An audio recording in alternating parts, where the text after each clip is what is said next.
अक्टूबर 1962 दुनिया भर की निगाहें सोवियत और यूएसए के बीच छिड़े क्यूबन मिसाइल क्राइसिस पर टिकी थी। एक तरफ दो सुपर पावर्स के टकराव से पूरी दुनिया में तीसरी वर्ल्ड वॉर का खतरा मंडरा रहा था, वही एक जंग साउथ ईस्ट एशिया में इंडिया और चाइना के बीच भी छिड़ी थी। चाइना के राष्ट्रपति माओ जेडोंग खुलेआम कह चुके थे कि तुम बंदूक लहराओगे और मैं बंदूक लहराऊंगा, हम आमने सामने खड़े होंगे और दोनों अपनी करज दिखाएंगे। इस स्टेटमेंट के कुछ महीने बाद ही एक ऐसा युद्ध छिड़ा जिसकी ना तो घोषणा हुई और ना ही भारत ने कल्पना की थी। अक्साई चिन की ऊंची पहाड़ियों पर गला देने वाली ठंड में चंद भारतीय सैनिकों के सामने हजारों चीनी सिपाही खड़े थे। इंडियन सोल्जर्स के पास ना तो गोलियां थी और ना ही एयर सपोर्ट, लेकिन भारत के इन वीर योद्धाओं में साहस और मनोबल कूट कूट कर भरा था। इसीलिए इस युद्ध में जीत के संकल्प के साथ भारतीय जवान अपनी आखिरी सांस तक लड़े और भारत की मिट्टी की रक्षा के लिए शहीद हो गए। हिंदी चीनी भाई भाई का नारा दोहराने वाले प्रधानमंत्री नेहरू की दोस्ती के विश्वास पर चाइना ने छुरा भोंक दिया था। इस युद्ध में भारत को जीत तो नहीं मिली, लेकिन दोस्ती में एक ऐसा धोखा मिला जिसने भारत की ज्योग्राफी और जियोपॉलिटिक्स को बदल दिया। क्या था 1962 का सीनो इंडियन वॉर?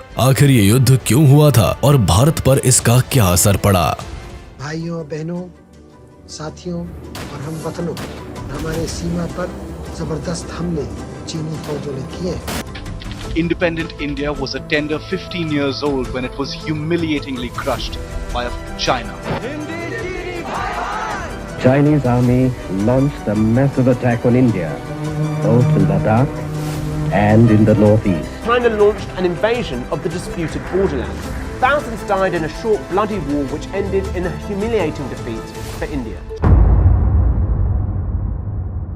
भारत और चाइना के बीच संबंध ब्रिटिश इंडिया के समय से ही खराब रहा और इसका कारण था ब्रिटिश इंडिया और चाइना के बीच बाउंड्री डिस्प्यूट। भारत, जो कि ब्रिटिश एम्पायर के लिए एक बहुत इंपॉर्टेंट कॉलोनी था, जिसे वो हर हाल में बाहरी इन्फ्लुएंस से दूर रखना चाहते थे, इसीलिए उन्होंने 2 से 3 बार भारत, तिब्बत और चाइना के बीच बाउंड्री डिफाइन करने की कोशिश की थी। इसी दौरान उन्होंने जॉनसन लाइन खींची, जिसमें उन्होंने अक्साई चिन, जिसे चाइनीज अपनी टेरिटरी मानते थे, उसे भारत का हिस्सा दिखाया। हालांकि चाइना ने इन बाउंड्रीज को कभी नहीं माना और डिस्प्यूट्स लगातार बने रहे। इंडिपेंडेंस के बाद प्रधानमंत्री जवाहरलाल नेहरू ने चाइना के साथ अच्छे संबंध बनाने की कोशिश की, लेकिन 1959 से ही भारत और चीन के संबंध लगातार खराब हो रहे थे। चाइना अपनी जियो एक्सपेंशन पॉलिसी पर अग्रेसिवली काम कर रहा था और देखते ही देखते उसने अरुणाचल प्रदेश के तवांग और कश्मीरी क्षेत्र के अक्साई चिन, जो अब लद्दाख के एरिया में आता है, उसे अपना कहना शुरू कर दिया।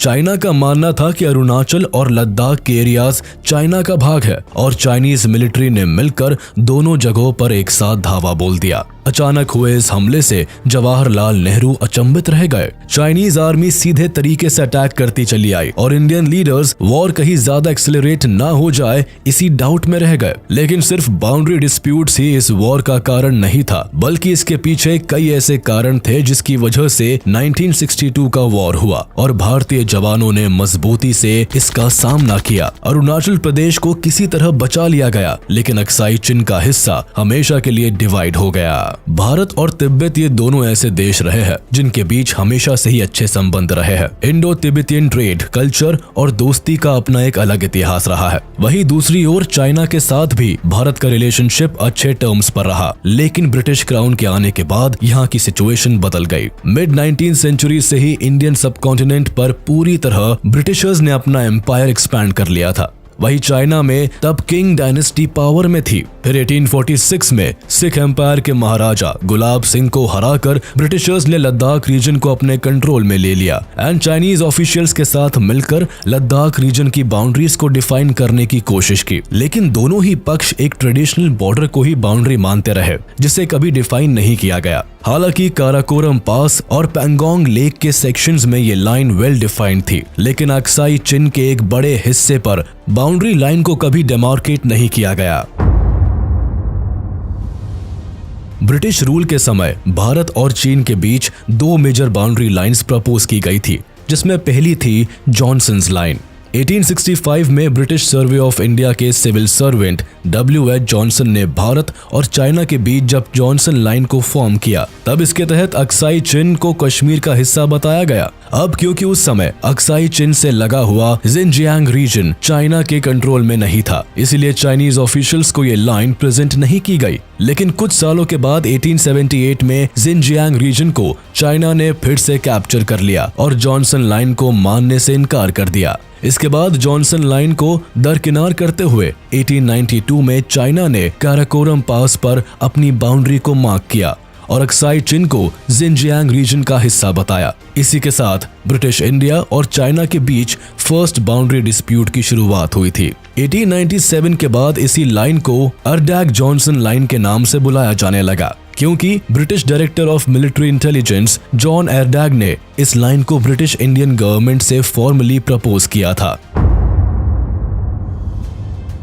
कुछ साल बाद 1899 में ब्रिटिशर्स ने एक बार फिर बॉर्डर लाइन को मॉडिफाई किया और एक नए बॉर्डर को प्रपोज करते हुए मैकार्टनी मैकडॉनल्ड लाइन को इंट्रोड्यूस किया। इसके तहत अक्साई चिन का एक बड़ा हिस्सा भारत के पास आया, जबकि कुछ हिस्सा जिनजियांग रीजन से जोड़ दिया गया। इस मॉडिफाइड लाइन पर चाइना का कोई रिस्पॉन्स न आने पर मैकार्टनी मैकडॉनल्ड लाइन को ही फाइनल बाउंड्री लाइन मान लिया गया। जाहिर था कि 16 से 17,000 फीट की ऊंचाई पर बसे इस डेजर्टेड, आइसोलेटेड और इनहैबिटेबल इलाके में दोनों ही देश का इंटरेस्ट कम था। इसीलिए कई सालों तक दोनों देशों के बीच बॉर्डर को लेकर कोई भारी विवाद नहीं हुआ और चाइना और ब्रिटिश इंडिया दोनों ही अपने द्वारा मैप पर खींची गई लाइन को ही इंटरनेशनल बाउंड्री मानते रहे। लेकिन ब्रिटिश इंडिया की यही गलती आगे चलकर इंडिया चाइना कॉन्फ्लिक्ट का बड़ा कारण बना। साल 1911 में चाइना की पॉलिटिक्स में एक बड़ा हेरफेर हुआ। वहां सदियों से चली आ रही किंग डायनेस्टी का डाउनफॉल हुआ और चाइना में सिविल वॉर की शुरुआत हो गई। इसी दौरान जब ये देश पॉलिटिकल टर्मोइल से गुजर रहा था, तभी ब्रिटिश इंडिया, तिब्बत और चाइना के बीच बाउंड्री लाइंस को लेकर एक बड़ी डेवलपमेंट हुई।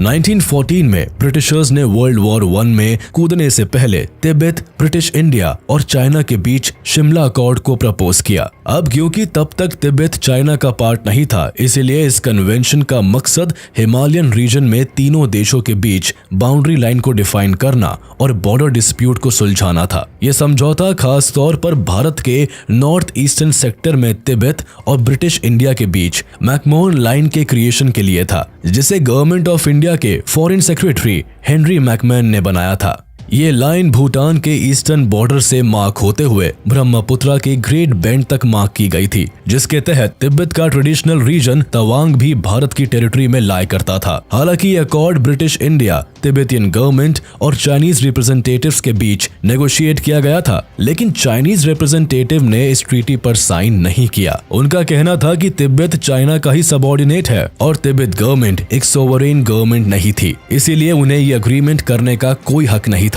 और इसीलिए तिब्बत गवर्नमेंट और ब्रिटिश इंडिया के बीच अग्रीमेंट होने के बाद भी चाइना ने इसे एक्सेप्ट नहीं किया। इस सब के बावजूद तिब्बत और भारत के बीच मैकमैन लाइन को काफी समय तक ऑफिशियल बॉर्डर ही माना गया। इस बीच चाइना ने तिब्बत पर अपना डायरेक्ट कंट्रोल जमाने के लिए कई प्रयास किए, लेकिन खुद के देश में चल रही पॉलिटिकल उथल पुथल और तिब्बतियन गवर्नमेंट से मिलने वाले विरोध की वजह से चाइना को कभी सफलता हाथ नहीं लगी।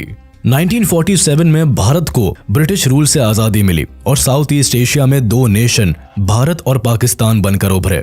हालांकि आजादी के बाद भी अक्साई चिन और मैकमैन लाइन का मामला ज्यों का त्यों ही था, लेकिन चाइना के साथ भारत ने एक नई शुरुआत की। भारत के प्रधानमंत्री जवाहरलाल नेहरू पड़ोसी चाइना के साथ अच्छे रिलेशनशिप बनाने में जुटे थे। इसलिए 1949 में जब चाइनीज सिविल वॉर खत्म हुआ और वहां की communist party people's republic of China ने सरकार बनाई, तो भारत वह पहला देश बना जिसने न्यूली एस्टैब्लिश चाइनीज सरकार को रिकॉग्नाइज किया। जवाहरलाल नेहरू की यह फॉरेन पॉलिसी एक यूनाइटेड एशिया एस्टैब्लिश करने पर बेस थी, जो सोवियत और यूएसए जैसी बड़ी पावर को काउंटर बैलेंस कर सके। इसी वजह से 1950s में प्रधानमंत्री नेहरू ने यूएन सिक्योरिटी काउंसिल में चाइना को परमानेंट मेंबर की सीट देने की वकालत भी की थी। लेकिन तब शायद जवाहरलाल नेहरू ये नहीं जानते थे कि उनकी ये फॉरेन पॉलिसी भारत के लिए एक बड़ा ब्लंडर साबित होने वाली है। साल 1950 में इंडो चाइना की फ्रेंडशिप को पहला झटका तब लगा जब चाइना ने तिब्बत पर इन्वेजन किया और इस पर चाइना का कंट्रोल स्टैब्लिश कर लिया। इससे भारत और चाइना के बीच मौजूद बफर स्टेट खत्म हो गया। अब तक भारत और तिब्बत के बीच बाउंड्री वेल डिफाइंड नहीं थी, साथ ही दोनों देशों में कल्चरल और रिलीजियस कनेक्शन था। इसीलिए भारत को चिंता थी कि एनेक्सेशन इंडिया के नदर्न बॉर्डर की सिक्योरिटी के लिए खतरा बन सकता था, और उनका ये डर सच भी साबित हुआ जब चाइना ने एंटायर हिमालयन रीजन को उसकी सोवरेन टेरिटरी का हिस्सा बताना शुरू कर दिया और मैकमोहन लाइन को मानने से भी इनकार कर दिया। इसके अलावा चाइना ने जम्मू कश्मीर के कुछ हिस्सों पर भी दावा किया। तिब्बत के एनेक्सेशन के साथ ही चीन चाइनीज मैप में भारत के अक्साई चिन और नॉर्थ ईस्ट फ्रंटियर को अपनी टेरिटरी का हिस्सा बताने लगा। भारत तिब्बत पर कब्जे से जरा भी खुश नहीं था। इससे दोनों देशों के बीच बॉर्डर टेंशन एस्केलेट होने लगी। इसीलिए शुरुआत में इंडिया ने पीसफुल रास्ता अपनाते हुए चाइना को नेगोशिएशन लेटर्स भेजे, लेकिन चाइनीज गवर्नमेंट यही मानती रही कि तिब्बत चाइना का इंटीग्रल पार्ट है, और भारत ने भी कहीं ना कहीं ये बात स्वीकार कर ली। इसीलिए ऑफिशियली साल 1954 में जब भारत और चाइना के बीच पंचशील एग्रीमेंट हुआ और उसमें तिब्बत को चाइना का हिस्सा बताया गया, तो भारत ने भी इससे एतराज नहीं किया। इंडियन पीएम जवाहरलाल नेहरू और चाइनीज पीएम जोहू एनलाई ने पंचशील एग्रीमेंट दोनों राष्ट्रों के बीच पीस, कोऑपरेशन और सिक्योरिटी को ध्यान में रखकर साइन किया था। यह एग्रीमेंट 5 प्रिंसिपल्स पर बेस्ड था, जिसके तहत दोनों देशों ने एक दूसरे की टेरिटोरियल इंटीग्रिटी और सोवरेनिटी को एक्सेप्ट किया, और साथ ही mutual non aggression, peaceful coexistence और एक दूसरे के इंटरनल अफेयर्स में दखल अंदाजी न करने पर भी सहमति जताई थी। इस एग्रीमेंट से पीएम जवाहरलाल नेहरू को उम्मीद थी कि आइडियोलॉजिकल और पॉलिटिकल डिफरेंस होने के बाद भी भारत और चाइना में शांति स्थापित हो जाएगी। उन्होंने इस एग्रीमेंट को बॉर्डर डिस्प्यूट से अलग रखा और उस पर खुलकर बात नहीं की। वह दोनों देशों के बॉर्डर डिस्प्यूट्स को डिप्लोमेसी और पीस से सुलझाने की कोशिश करते रहे और हिंदी चीनी भाई भाई का नारा भी दिया। प्रधानमंत्री जवाहरलाल नेहरू का चाइनीज गवर्नमेंट पर भरोसा इसलिए भी बढ़ गया क्योंकि चाइनीज प्रीमियर जोहू एनलाई ने 1956 में चाइना के टेरिटोरियल क्लेम पर यह कहा कि चाइना का इंडियन कंट्रोल टेरिटरी पर कोई क्लेम नहीं है। लेकिन इतिहास गवाह है कि ये चाइना की अगली चाल थी। धीरे धीरे ये अक्साई चेन वाले रास्ते को बनाते हुए लगातार कश्मीर की ओर बढ़ रहे थे और अंदर ही अंदर चाइना भारत को धोखा देने की तैयारी कर रहा था। साल 1956 में भारत से चोरी छिपे चाइना ने अपने जिनजियांग रीजन को तिब्बत से जोड़ने के लिए अक्साई चेन में 1200 किलोमीटर लंबी रोड का कंस्ट्रक्शन करवाना शुरू कर दिया। ये इलाका भारत की टेरिटरी का हिस्सा था, लेकिन अक्साई चेन रोड के कंस्ट्रक्शन की जानकारी भारत को तब लगी जब सितंबर 1957 में ये रोड बनकर तैयार हो गई। भारत के लिए ये बड़ा इंटेलिजेंस फेलियर था, जिसका परिणाम ये था कि भारत की बॉर्डर सिक्योरिटी पर एक बड़ा खतरा आ गया। एक तरफ प्रधानमंत्री जवाहरलाल नेहरू अपने डिप्लोमेटिक एफर्ट्स और पीस नेगोशिएशन से इस मामले को सुलझाने की कोशिश कर रहे थे, वहीं चाइना ने एक पिक्टोरियल मैप रिलीज किया जिसमें उन्होंने आज के अरुणाचल प्रदेश, जो कि उस वक्त नॉर्थ ईस्ट फ्रंटियर एजेंसी के नाम से जाना जाता था, उसे चाइनीज टेरिटरी का हिस्सा दिखाया। खफा होकर प्रधानमंत्री जवाहरलाल नेहरू ने चाइना की इस हरकत का कड़ा विरोध जाहिर किया और क्रिटिसिज्म करते हुए ऑफिशियली ये साफ कर दिया कि अक्साई चेन और नेफा इंडियन टेरिटरी का हिस्सा है। लेकिन इस बार चाइना चुप नहीं बैठा और ना ही उसने कोई डिप्लोमेटिक बयान दिए, बल्कि इस बार वो वॉर के लिए पूरी तरह तैयार थे। इंडिया की क्रिटिसिज्म को चाइना ने एक धमकी के तौर पर देखा, इसीलिए चाइनीज पीएम जोहू एनलाई ने जनवरी 1959 में पहली बार लद्दाख और नेफा में 40,000 स्क्वायर माइल्स तक के इलाके को चाइनीज टेरिटरी का हिस्सा बताया। इससे दोनों देशों के बीच बिगड़ते हालात और भी खराब हो गए। लेकिन साल 1959 में कुछ ऐसा हुआ जिससे दोनों देशों के बीच दोस्ती की आखिरी उम्मीद भी खत्म हो गई। 1959 में चाइनीज अथॉरिटीज के जुल्म और वायलेंस के खिलाफ तिब्बती लोगों ने विरोध छेड़ दिया। जनता में यह अफवाह फैली कि चाइनीज तिब्बती धर्मगुरु दलाई लामा को अरेस्ट करने वाले हैं। अपने गुरु के सुरक्षा के डर से तिब्बत की राजधानी ल्हासा में भयानक प्रोटेस्ट छिड़ गया, जिसे दबाने के लिए चाइनीज गवर्नमेंट ने वायलेंस का सहारा लिया। कई लोगों को मौत के घाट उतार दिया गया, कई लोग घायल हुए। इसी बीच दलाई लामा तिब्बत की राजधानी ल्हासा से भागकर मार्च 1959 में भारत का दरवाजा खटखटाते हैं और भारत सरकार ने भी दलाई लामा और तिब्बत रेफ्यूजी को पनाह दी। लेकिन भारत का दलाई लामा को शरण देना चाइना को जरा भी रास नहीं आया। इससे बौखलाकर अगस्त के महीने में चाइनीज सैनिकों ने ईस्टर्न लद्दाख में एक भारतीय चौकी पर गोलीबारी की, जिसमें एक भारतीय सैनिक की मौत हो गई। साथ ही उन्होंने नॉर्थ ईस्टर्न लद्दाख के लोंगजू में इंडियन आउटपोस्ट को भी कब्जे में कर लिया। दूसरी तरफ भारत की मुश्किलें बढ़ाने के लिए चाइना ने लद्दाख, सिक्किम और भूटान में लिबरेशन के प्रोपेगेंडा कैंपेन चलाने शुरू कर दिए। हालात तब ज्यादा डिफिकल्ट हो गए जब अक्साई चिन पर पेट्रोल कर रहे इंडियन सोल्जर्स पर चाइनीज ट्रूप्स ने ओपन फायर कर दिया। इस हमले में 9 सैनिकों की मौत हो गई और 10 घायल हो गए। एक तरफ जहां इंडियन बॉर्डर्स पर चाइना और इंडिया के बीच हालात तनावपूर्ण हो रहे थे, वहीं प्रधानमंत्री जवाहरलाल नेहरू भारत और चाइना के बीच पनपे इस बॉर्डर डिस्प्यूट को अभी भी डिप्लोमेसी और पीसफुल नेगोशिएशन से सुलझाना चाहते थे। अब चाइना केवल मैकमोहन लाइन को ही मानने से इनकार नहीं कर रहा था, बल्कि उसका क्लेम था कि सिक्किम और भूटान में 50,000 स्क्वायर माइल्स में फैली टेरिटरी भी चाइना की है। इसी बीच 1960 में दोनों देशों के बीच नेगोशिएशन टॉक्स भी स्टार्ट हुई, लेकिन उसका कोई परिणाम नहीं निकल पाया। चाइनीज प्रीमियर ज़ोउ एनलाई का पीस प्रपोजल था कि भारत अक्साई चीन पर अपना दावा छोड़ दे और बदले में चाइना अरुणाचल प्रदेश पर अपना दावा छोड़ देगा। लेकिन प्रधानमंत्री नेहरू का मानना था कि चीन का इनमें से किसी भी क्षेत्र पर वैलिड क्लेम नहीं है और इसलिए वो इस डील के लिए तैयार नहीं हुए। नेहरू के इस रुख से चाइना को विश्वास हो गया कि इंडिया तिब्बत में चाइना के रूल को अपोज कर रहा है। उसने भारत को एशिया में एक बड़े मिलिट्री थ्रेट के रूप में देखा और पीछे हटने के बजाय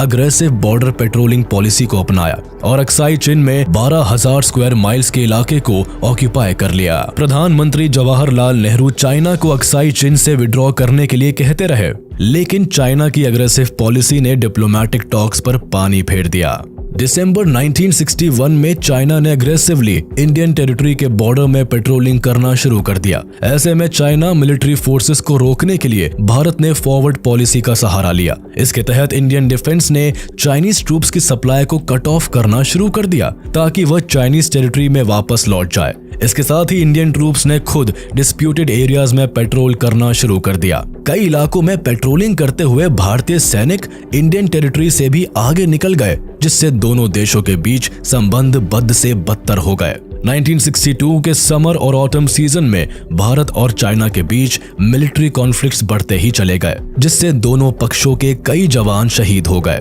चाइना ने भारत को अल्टीमेटम देते हुए क्लेम टेरिटरी से पीछे हटने को भी कहा, लेकिन प्रधानमंत्री जवाहरलाल नेहरू और इंडियन आर्मी के मेजर जनरल JS ढिल्लों को अंदाजा नहीं था कि चाइना भारत पर हमला करेगा। उनका मानना था कि चाइना छोटी मोटी झड़पों में ही उलझेगा, क्योंकि वह पूरी तरह से जंग छेड़ने की स्थिति में नहीं है। खुद मेजर जनरल JS ढिल्लों का ये कहना था कि इंडियन आर्मी की कुछ गोलियां ही चाइनीज सोल्जर्स को भगा देगी। एक तरफ से भारत की सेना और सरकार दोनों ही इस विश्वास में थे कि चाइना युद्ध नहीं करेगा, इसीलिए भारतीय सेना की तरफ से युद्ध की तैयारियां पूरी नहीं थी। लेकिन उनकी ये गलतफहमी भी जल्द दूर हुई जब चाइना एक फुल अग्रेसिव अटैक के साथ इंडियन टेरिटरी में घुस गया। यहाँ अनप्रिपेयर्ड इंडियन आर्मी के 20,000 सैनिकों को चाइना के 80,000 सैनिकों से मुकाबला करना पड़ा। कई पोजीशंस पर इंडियन आर्मी की संख्या ना के बराबर थी। उनके पास युद्ध के लिए ना तो प्रॉपर हथियार थे, ना सप्लाईज। यही एक कारण भी था कि इंडियन सीनो वॉर में भारत की पोजीशन शुरुआत से ही कमजोर पड़ गई। 20 अक्टूबर 1962 में जब इंडिया और चाइना में सीनो इंडियन वॉर की शुरुआत हुई, तो बिना किसी चेतावनी के सबसे पहले चाइना ने भारत पर लार्ज स्केल जंग छेड़ दी। चाइना के पीपल लिबरेशन आर्मी ने भारत पर 2 फ्रंटियर से कोऑर्डिनेटेड अटैक किया। इनका मकसद भारत के वेस्टर्न सेक्टर में चिपचैप वैली और ईस्टर्न सेक्टर में नमकाचू रिवर के पार के इलाकों पर कब्जा करना था। नमकाचू रिवर की स्ट्रेटेजिक पोजीशन इंडिया और चाइना के बीच की डिस्प्यूटेड बाउंड्री को फॉर्म करती है। इसीलिए पहला फ्रंटियर अटैक अक्साई चीन के चिपचैप वैली में हुआ, जबकि दूसरा फ्रंटियर अटैक अरुणाचल प्रदेश के तवांग डिस्ट्रिक्ट में नामकाचू रिवर के सदर्न बैंक से हुआ, जो कि मैकमोहन लाइन के पास था। इसके अलावा अटैक के कुछ इंसिडेंट सिक्किम के नाथुला पास में भी हुए। ईस्टर्न सेक्टर पर इंडियन फोर्सेस की संख्या बहुत कम थी, लेकिन इस रीजन में चाइनीज फोर्सेस की 3 रेजिमेंट्स पोजीशन थी। वहीं दूसरी तरफ रात के अंधेरे में चाइनीज फोर्सेस नदी पार करके इंडियन टेरिटरी में घुस घुस आए और भारतीय चौकियों पर हमला करके टेलीफोन लाइंस को काट दिया, जिससे इंडियन आर्मी का हेडक्वार्टर से संपर्क टूट गया। इसी बीच चाइनीज इन्फेंट्री ने इंडियन ट्रूप्स पर हमला किया और उन्हें नामकाचू से विड्रॉ करने पर मजबूर कर दिया। एक बार नामकाचू पर कब्जा होने के बाद चाइनीज ट्रूप्स ने धीरे धीरे थगला रिज को भी कब्जे में ले लिया और नेफा के बाकी हिस्सों में आगे बढ़ना जारी रखा। 21 अक्टूबर 1962 को चीनियों ने अरुणाचल प्रदेश के धोला सेक्टर में मैकमैन लाइन के पास किबिथू पोस्ट पर हमला किया। इसके बाद चाइनीज ट्रूप्स ने वलोंग पर अटैक किया। यहाँ चाइनीज को इंडियन सोल्जर से विरोध झेलना पड़ा। दोनों पक्षों में भारी झड़प हुई। चाइनीज की मशीन गन के खिलाफ भारतीयों ने अपनी पुरानी राइफल का इस्तेमाल किया और कई घंटों तक चाइनीज ट्रूप्स को रोके रखा, लेकिन आर्म्स, एम्यूनिशन, राशन की शॉर्टेज के चलते चाइनीज ट्रूप्स ने वलोंग पर अपनी डोमिनेंसी को बना लिया। वेस्टर्न सेक्टर पर चाइनीज सैनिक पहले ही काफी इलाकों को कब्जे में ले चुके थे, इसलिए 20 अक्टूबर को उन्होंने आसानी से चिपचैप वैली, गलवान वैली और पैंगोंग लेक पर अपना कब्जा जमा लिया था। हालांकि इन इलाकों में तैनात भारतीय सैनिकों से चाइना को भारी विरोध मिला था, लेकिन हजारों की संख्या में होने की वजह से वो भारतीय सैनिक को मार गिरा देते थे और कई को प्रिजनर ऑफ वॉर बना लेते थे। चाइनीज सोल्जर्स ने दोनों ही फ्रंट पर इंडियन सोल्जर्स के लिए टेरिटरी को सेव करना मुश्किल कर दिया था। कम संख्या के चलते भी इंडियन सैनिकों के लिए चाइनीज को खदेड़ना मुश्किल हो गया। 23 अक्टूबर एक ऐसा दिन था। इस दिन अरुणाचल प्रदेश में बमला पास में एक भयंकर युद्ध हुआ था। उस दिन लगभग 600 PLA चाइनीज सोल्जर्स के 3 ग्रुप्स ने लगातार 200-200 के ग्रुप में बंटकर यहाँ 3 बार अटैक किया। उस वक्त इस पोस्ट की सिक्योरिटी सूबेदार जोगिंदर सिंह अपने 18 सोल्जर्स के साथ कर रहे थे। उन्होंने इन चाइनीज सोल्जर्स के ग्रुप के साथ भारी युद्ध किया। एक तरफ 600 सिपाही और दूसरी तरफ मात्र 19 इंडियन सोल्जर्स, लेकिन इन्होंने चाइनीज आर्मी के छक्के छुड़ा दिए थे। 2-2 बार जब चाइनीज ग्रुप्स आए तब सूबेदार जोगिंदर सिंह और उनकी टीम ने शहीद होने तक लगभग 300 से ज्यादा चाइनीज सिपाहियों को मार गिराया। उन्होंने हेडक्वार्टर से अंत में सपोर्ट और एम्यूनिशन की मांग की, लेकिन फोन लाइन बंद होने की वजह से सूबेदार जोगिंदर सिंह को कोई सपोर्ट नहीं मिल पाया। अंत में सूबेदार जोगिंदर सिंह को चाइनीज के 3rd वेव में आए सैनिकों ने कैप्टिविटी में ले लिया, जहां उनकी मौत हो गई। भले ही सिख सिपाहियों ने तवांग में अपनी शहादत दे दी, लेकिन चाइनीज सोल्जर्स को ऐसा सबक सिखाया कि वो उसे सपने में भी नहीं भूल पाएंगे। 24 अक्टूबर को PLA सोल्जर्स इंडियन टेरिटरी में लगभग 16 किलोमीटर अंदर तक घुस चुके थे। अब उनके पास इंडिया के ऊपर डिप्लोमेटिकली एक स्ट्रॉन्ग पोजीशन थी, इसलिए चाइना के PM ज़ोउ एनलाई जंग को कुछ दिनों के लिए रोककर PM जवाहरलाल नेहरू से नेगोशिएशन करना चाहते थे। उन्होंने नेहरू जी को लेटर लिखकर अपनी कई डिमांड्स रखी, जिसके तहत वो चाहते थे कि दोनों देशों के बीच बाउंड्री का रीसेटलमेंट हो। इसके अलावा दोनों साइड्स आज की लाइन ऑफ एक्चुअल कंट्रोल से 20 किलोमीटर तक विड्रॉ कर ले। साथ ही वह नीफा यानी आज के अरुणाचल प्रदेश से विड्रॉ करने के लिए तैयार थे, लेकिन वह चाहते थे कि अक्साई चिन में कैप्चर्ड एरिया चाइना के पास ही रहने दिया जाए। नेहरू जी ने 4 दिन बाद इस नेगोशिएशन का रिप्लाई देकर एक बार फिर फ्रेंडली रिलेशंस का सजेशन दिया और साथ ही 8 सितंबर 1962 को बाउंड्रीज पर वापस लौटने को कहा, जो कि एक तरह से चाइना के ऑफर का रिजेक्शन था। एक तरफ जहां सरहद पर भारत के लिए स्थिति बेकाबू हो रही थी, वहीं पंडित जवाहरलाल नेहरू इसी बीच अमेरिका एंड USSR से युद्ध में मदद की मांग कर रहे थे। लेकिन क्यूबन मिसाइल क्राइसिस के चलते दुनिया 3rd वर्ल्ड वॉर के मुहाने पर खड़ी थी और दोनों super power already Cuba crisis में एंगेज थी। हालांकि अब भी अमेरिका भारत को सपोर्ट करने को तैयार था, लेकिन इसी बीच इंडोसिनो वॉर खत्म हो गया। लेकिन फिर भी US डिप्लोमेट हैरीमैन ने उन दिनों भारत का दौरा किया था। 14 नवंबर को चाइना और इंडिया के बीच दोनों फ्रंटियर्स पर एक बार फिर लड़ाई शुरू हुई। कई इलाकों में जहां चाइनीज सोल्जर्स भारतीय सैनिकों पर भारी पड़ रहे थे, वहीं इंडियन सोल्जर्स भी अपनी आखिरी सांस तक जंग में पीछे नहीं हटे। इस युद्ध में भारत और चाइना के बीच 2 बैटल्स हुई।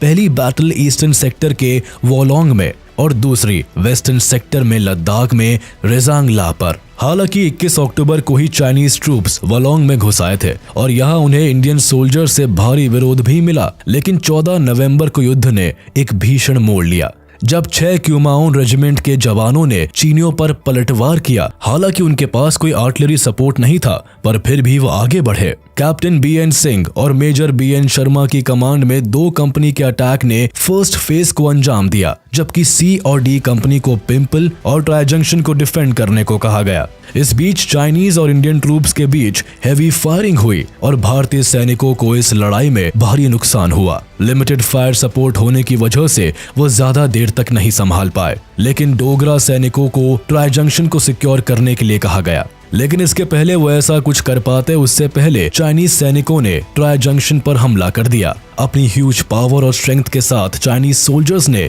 ट्राई जंक्शन को घेर लिया। इसे बचाने की जद्दोजहद में कई कुमाऊं सैनिकों ने अपनी जान गंवा दी। 16 नवंबर को चाइनीज सैनिकों की तरफ से फाइनल असॉल्ट हुआ। युद्ध के आखिर में वलोंग को चाइनीज सोल्जर्स ने जीत लिया। यहाँ भारत ने लगभग अपने 642 सैनिकों को खो दिया, जिसमें 404 सैनिक कुमाऊं रेजिमेंट के थे। Battle of Rezang La Chushul valley के साउथ ईस्टर्न रिज पर भारतीय और चीनी सैनिकों के बीच लड़ी गई। ये एक ऐसी लड़ाई थी जिसे आज भी 1962 के युद्ध में महान भारतीय शक्ति के रूप में याद किया जाता है। ये लड़ाई 18,000 फीट की ऊंचाई पर बर्फीली पहाड़ियों के बीच लड़ी गई, जहां हजारों चीनी सैनिकों का सामना केवल 120 भारतीय सैनिकों ने किया, जिनके पास ना कम्युनिकेशन लाइंस थी, ना एयर सपोर्ट था, ना फुल्ली आर्म्ड वेपन्स और ना ही जीरो टेम्परेचर में खुद को बचाने के लिए विंटर क्लोथिंग। ऐसा कोई तरीका नहीं था जिससे भारतीय सैनिक 6,000 चीनी सैनिकों को हराकर ये जंग जीत सकते थे, लेकिन वह फिर भी आखिरी सांस और आखिरी बुलेट तक इस लड़ाई को लड़ते रहे। दरअसल हजारों फीट की ऊंचाई पर बसे रेजांगला पर 18 नवंबर को 6,000 चाइनीज सैनिक घुस आए, जहां मेजर शैतान सिंह के साथ 13 कुमाऊं रेजिमेंट के 120 सोल्जर्स चुशुल एयरफील्ड को प्रोटेक्ट कर रहे थे। चाइनीज सैनिक फुल्ली आर्म्ड थे और उन्होंने चालाकी करते हुए रात के अंधेरे में 3 बजे भारतीय सैनिकों पर गोलीबारी शुरू कर दी, लेकिन भारतीय सैनिकों ने हार नहीं मानी। पहले असॉल्ट में वो 200 सैनिकों को हराने में कामयाब रहे। इसके बाद चीनी सैनिक एक के बाद एक हमले करते गए। इस एक्सट्रीम रिमोट लोकेशन में भारतीय सैनिकों के पास एक पॉइंट के बाद एम्यूनेशन और सप्लाई खत्म हो गई, लेकिन उन्होंने हार नहीं मानी और उनके पास जो भी साधन थे वह उनसे जवाबी कार्रवाई करते रहे। मेजर शैतान सिंह अपने सोल्जर्स के साथ जंग के मैदान में डटे रहे। इनका जवाबी हमला इतना घातक रहा कि हजारों चाइनीज सैनिक मारे गए और आखिर तक लड़ते हुए भारत के ये वीर योद्धा भी शहीद हो गए। इनमें से 6 सोल्जर्स को चाइना ने युद्ध बंदी भी बनाया, लेकिन वह भागने में सफल रहे। बाद में मेजर शैतान सिंह को इस अदम्य साहस के लिए परमवीर चक्र से भी सम्मानित किया गया। 19 नवंबर तक जंग इस मोड़ पर आ खड़ी हुई कि पूरी शिद्दत और बहादुरी से लड़ने के बाद भी इंडियन सोल्जर्स इंडियन सॉइल पर PLA को लिमिट नहीं कर पाए। चाइना अपनी क्लेम की हुई लाइंस को कंट्रोल में लेने में सफल हो गया। इसलिए इंडियन टेरिटरी में आगे बढ़ने के बजाय चाइना ने 21 नवंबर को यूनिलेटरल सीज फायर अनाउंस कर दिया और इसी के साथ युद्ध पर विराम लग गया। सीनो इंडियन वॉर का नतीजा ये हुआ कि अक्साई चीन भारत के हाथ से निकल गया। अक्साई चीन के लगभग 38,000 स्क्वायर किलोमीटर के इलाके पर चाइना का कब्जा हो गया। आगे इंडिया ने अपनी फॉरवर्ड पॉलिसी को बंद कर दिया और सीज फायर लाइन को ही लाइन ऑफ एक्चुअल कंट्रोल माना गया। युद्ध तो खत्म हो गया, लेकिन भारत ने केवल जंग और अपने इंटीग्रल पार्ट को ही नहीं खोया, बल्कि कई बहादुर सैनिकों को खोया जो अपने आखिरी दम तक युद्ध करने के लिए तैयार थे। इसीलिए संख्या में कम होने के बाद भी वह हजारों चाइनीज सैनिकों को मार गिराने से पीछे नहीं हटे। युद्ध के बाद भारत ने तिब्बतियन रेफ्यूजीज और रेवोल्यूशनरीज के लिए अपना समर्थन बढ़ा दिया और उनमें से कुछ को भारत में ही सेटल कर लिया गया। इस युद्ध ने साउथ एशिया में चाइना को एक बड़े उभरते देश की तरह भी स्थापित किया, जो आने वाले समय में अपनी डोमिनेंस बना सकता था। इस हार का इम्पैक्ट इंडियन पॉलिटिक्स पर भी पड़ा, जहां जवाहरलाल नेहरू की डिप्लोमेटिक फॉरेन पॉलिसीज को क्रिटिसाइज किया गया क्योंकि वह चाइना की अग्रेसिव वॉर पॉलिसीज को समझने में नाकाम रहे। चाइना से हेल्दी और स्ट्रॉन्ग रिलेशंस मेंटेन करने की आड़ में वो देश की सुरक्षा नहीं कर पाए। इसके अलावा इस युद्ध की तैयारियों में मिलिट्री की अनप्रिपेयर्डनेस के लिए डिफेंस मिनिस्टर कृष्ण मेनन को भी जिम्मेदार ठहराया गया। इसीलिए उन्हें अपने पद से रिजाइन करना पड़ा।